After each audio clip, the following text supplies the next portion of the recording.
if you go back to, and when Wesley Clark said we're gonna invade 7 countries in 5 years, what you were talking about were the countries where those central banks were not on board to do programmable money. And their governance structures were not on board with essentially, because of Epstein, I'll call it the Rockefeller Rothschild model. There was an effort to say, okay, we're going to basically assert control of the central banks in those countries. That's my interpretation. And I think one of the reasons we're seeing so much tension around Iran is because Iran right now is the big leakage in the system.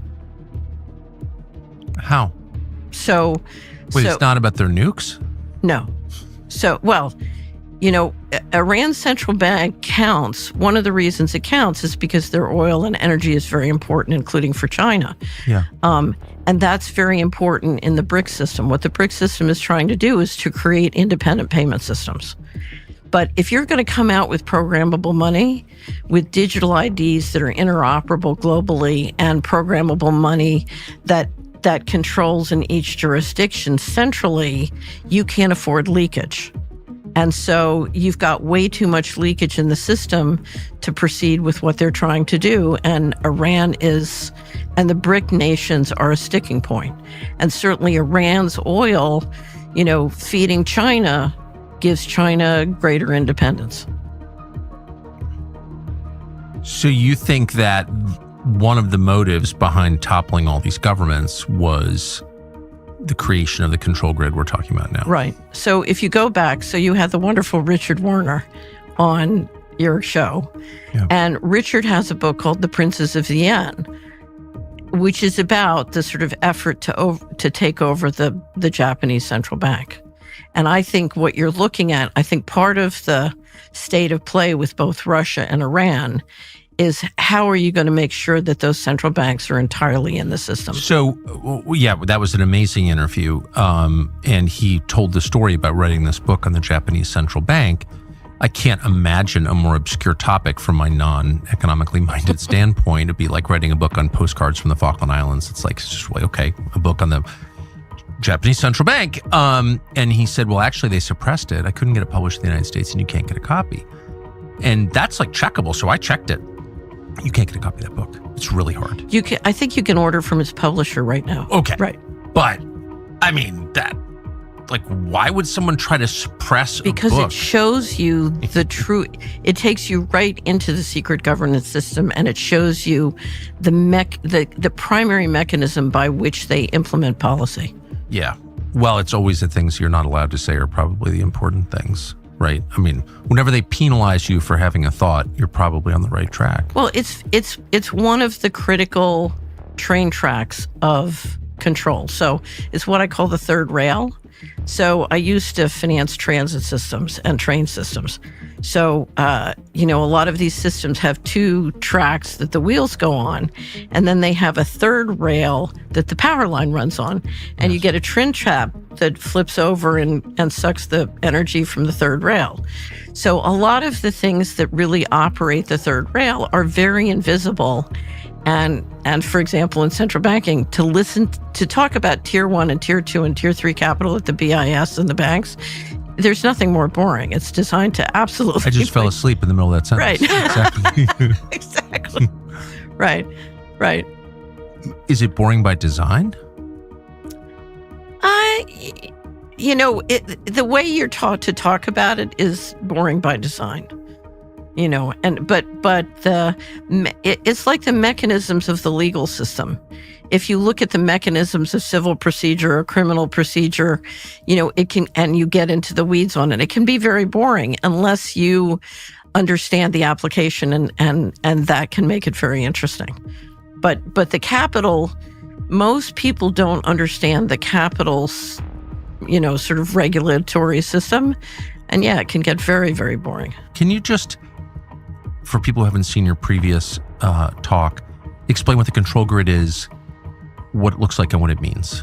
So the control grid is a process or an infrastructure that allows digital technology to be used to assert phenomenal surveillance and control of people. Yes. And at the very heart of it is what I call programmable money. So it's money that is no longer just a currency. It's money that comes with a set of rules that can be surveilled and forced. So imagine back in the pandemic, if your money, if I said, okay, you've got to lock down and your money won't work if you leave your house. You can't buy gas in your car because your money is programmed with AI and software to enforce a whole set of centralized rules. And programmable money allows the bankers who've been running monetary policy to now control fiscal policy and essentially replace legislatures and executive branch by making and enforcing the rules through the money. Now, that requires a large infrastructure of surveillance. So you need digital IDs, and then you need the hardware locally and globally to do the surveillance and implementation. So, for example, if you look at the local hardware, and now people are seeing it, now that it's material, they're beginning to see it snap into place. So I don't know if you know flock cameras, but there are many communities across the United States that are entering into contracts paid by the taxpayers to put up cameras all around their neighborhood that track license plates and keep that data and share it with a variety of people.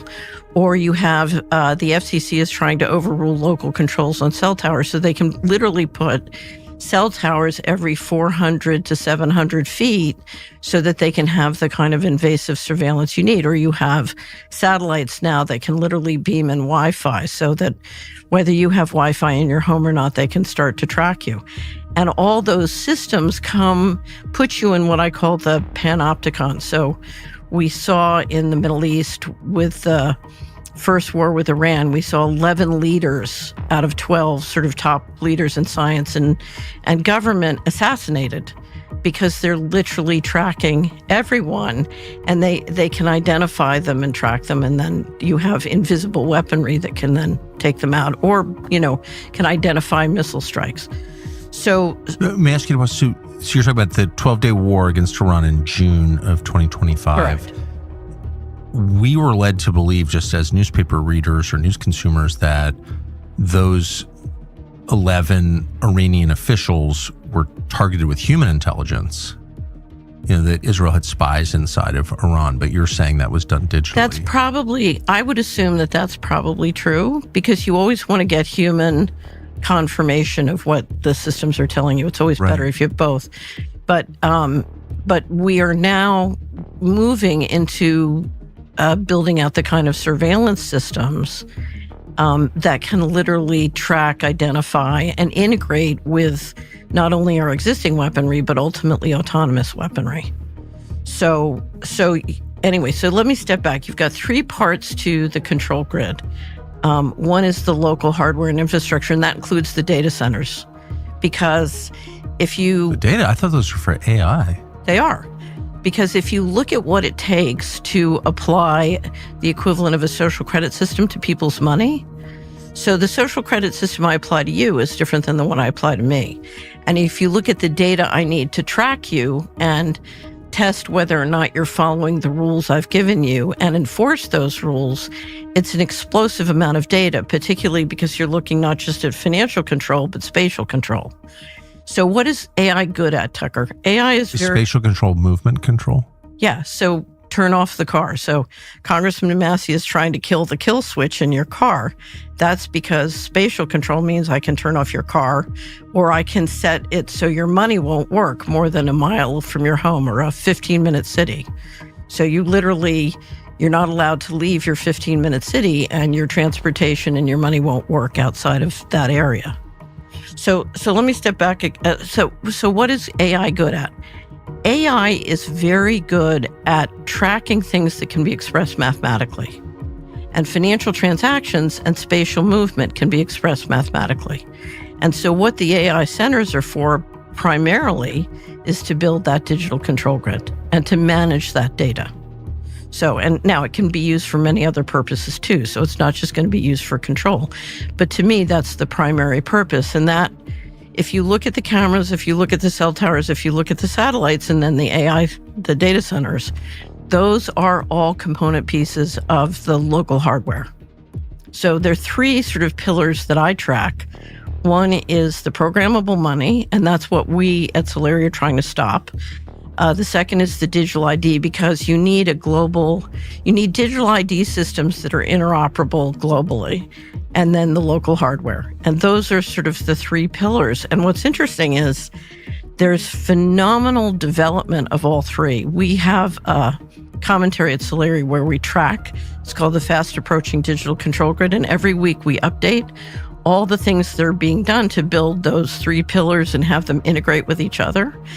And ever since the inauguration, it's been moving very, very quickly.